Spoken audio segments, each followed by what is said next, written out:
Well, good morning. It's me, Kenny Polkar, your host of the party, and today is Tuesday, October 17th, 2023. And what is it that we're going to talk about today, and what is it that you need to know? Well, yesterday was Monday, and it was another Monday rally. But is something just amiss a little bit? Nations around the world trying to use diplomacy to diffuse the Israeli-Hamas conflict. Vlad even rallies his troops, right? Get a load of this. Egypt, Syria, Iran, and the PLA all coming together to tell Israel what to do. China supports Hamas, of course they do, and calls for a ceasefire. Treasury yields rise, oil rises, dollar rises, and gold is holding steady. And what do we have for dinner tonight? We have the Capellini and a roasted tomato sauce. Oh my God, I made this last night. So delicious. Now, who remembers Cass Elliot, Michelle Phillips, John Phillips, or Denny Doherty? Who remembers the Mamas and the Papas from 1968? Monday, so good to me. Look, you can find YouTube on my, I put it in my notes, so you should just click on it. It'll take you back to a bygone era. Anyway, Monday, you can't trust that day. Sometimes it just turns out that way. Okay, so stock staged a big rally yesterday, and as Ryan Decker, chief market strategist at the Carson Group, tells us, he finally points it out. Stocks are about to be up again on Monday for the 15th time in a row. This is the longest Monday winning streak ever for the S&P, which makes me ask, where does he even find that stat, right? I think he's great. Ryan is great. Now, just curious. Either way, stocks rallied hard. And you would think that it's all wine and roses out there, right? That there isn't one negative thing going on in the world, that the sky is blue, the sun is shining, and the ocean is warm, right? You would think inflation is not ravaging the country, that prices are not up by more than 30% since Jojo took the office, or that interest rates haven't surged in the past year, never mind the past week, and even yesterday, right? You would think oil was trading at $40 a barrel and not at 87 on its way to 100, right? You would think that there's peace in Europe and the Middle East and that China is not getting ready to pounce on Taiwan. Or that all the big boys at the banks aren't warning us of tougher times ahead. I mean, who would believe you? It sounds ridiculous, doesn't it? I mean, it's unbelievable. Look, sometimes you just can't explain it. Or you can point to the idea that just maybe the diplomatic efforts to prevent Israel from destroying Gaza are working, right? Even Vlad, right? You remember him, don't you? He joined in, hosting a call with the leaders of, get a load of this, Egypt, Syria, great, Iran, and the Palestinian Authority. Now, there's a group of guys that scream democracy, right? Saying that this group voted unanimously for the need for a ceasefire. Maybe Vlad needs to look at his own backyard first, don't you think? Well, that's good. Glad we finally get that out in the open. Hear what these guys think about what should happen in the world. Now, look who we're talking about. Syria. Just think about what they did, right? Iran, really? And then, not to be left without a voice, China chimes in. Of course Xi does in support of Hamas, right? Nothing like kissing up to the Arab states as he looks to gain support for the China global agenda. The agenda that legitimizes authoritarian regimes and strips people of human rights protections on the international stage. I mean, come on. And speaking of the Arab states, what's up with that? How come none of them want to open up their borders and assist?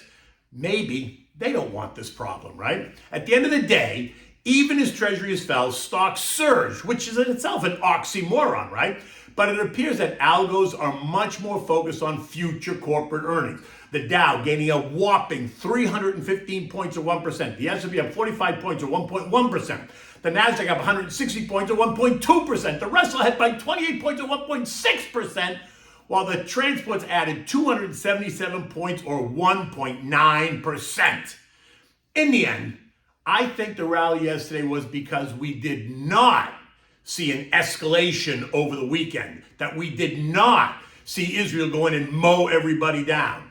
And I think more than anything else, it was not about an improving economic story, but rather the absence of war. And remember, geopolitics do not price stocks in the long run. And sadly, chaos in the world does get put on the back burner as investors are now focusing their efforts on the earnings season.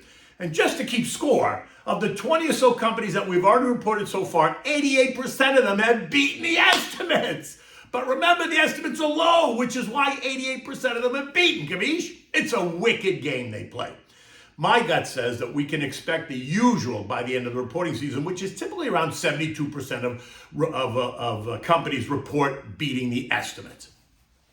And speaking of earnings, street analysts are starting to ring the alarm bell. Ding, ding, ding, ding, ding. Morgan Stanley, JP Morgan, and Citibank have a lot to say.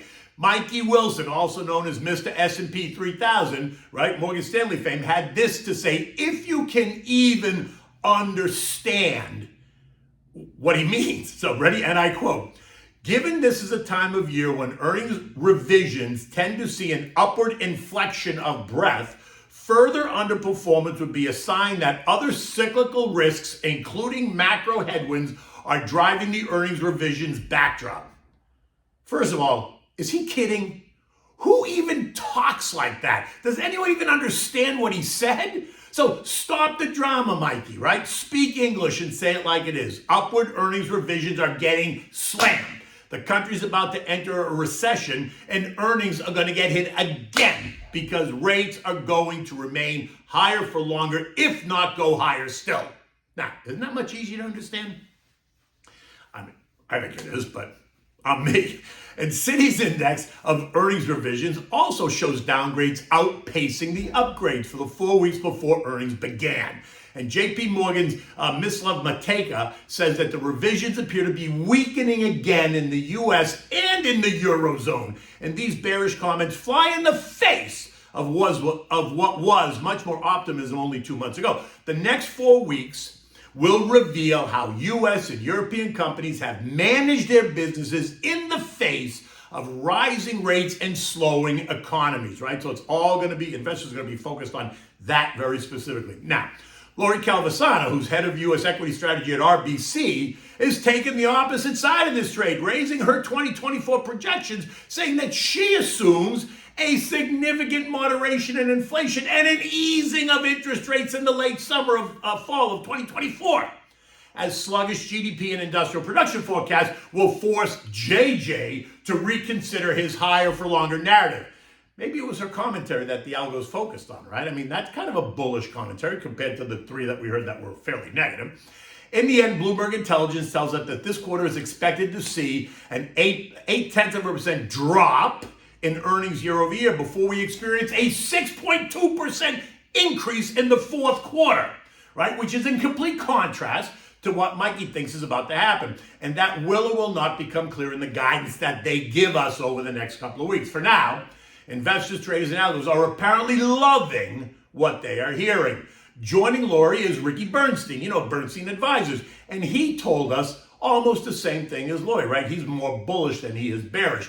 If the economy is going to reaccelerate, which he says it is doing, and if profit growth is going to reaccelerate, which he says they are doing, then small caps are going to lead the way out, because that's what history says. Well, okay, and the small caps were all higher. Yesterday, the IWM was up 1.6, the CAF was up 1%, SMLF was up 1.6%, the IJJ and IJT both up 1.5%. But let's be honest, when the excitement hits, everything gets swept up in the frenzy, right? The same way everything gets pummeled when the shit hits the fan.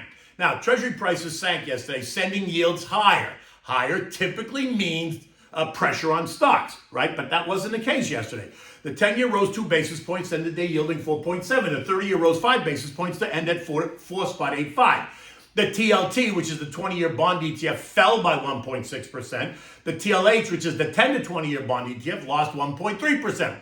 Maybe it's because the 10-year is still 15 basis points below where it was only 2 weeks ago, that the angst won't heat up until the 10-year pierces 4.85% on its way to 5.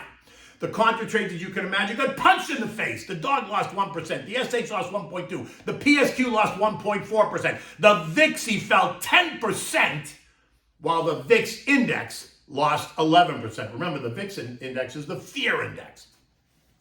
Every sector in the broad S&P 11 sectors was higher. Communications and consumer discretionary leading the way up 1.6%, while healthcare and energy carried up the rear, rising just by 0.6. Industrials, financials, utilities, tech, basic materials, real estate, and consumer staples all up by 1%